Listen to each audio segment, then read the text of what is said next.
My name's Josh and I am an architect.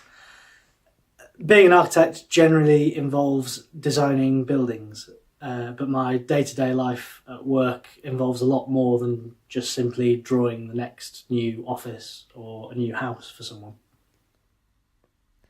I spend a lot of my day problem solving. I'm constantly thinking creatively about how to make various aspects of a building work, how to put them together, and at the same time how I can let my clients, builders, engineers, town planners all know how I imagine any particular building to look. Almost all the time these ideas need to be communicated visually, and that could be anything from hand-drawn sketches scribbled out while I'm out on site or on the phone, to CAD drawings of technical construction details, to rendering 3D images and producing CGIs to sell a final scheme.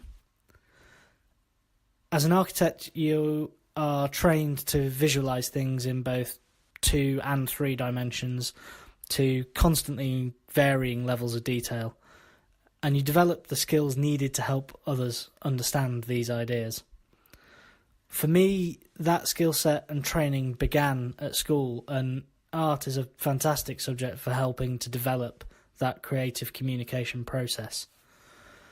Studying art at school helped me to understand all the different ways in which you can communicate visual ideas and learn the best ways for me personally to use each method in different situations and to achieve different outcomes.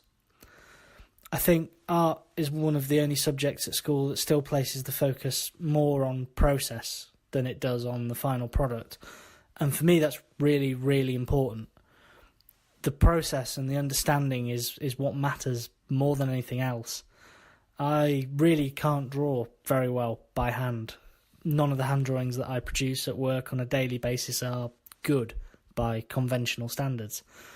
None of them are what you would imagine an architect or someone who draws for a living to produce.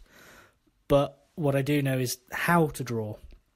And so when I take those hand scribbles and those sketches into CAD software, I know how to make those drawings easy to read by others. I use the computer as a tool in the same way anybody else might use a pen or a paintbrush.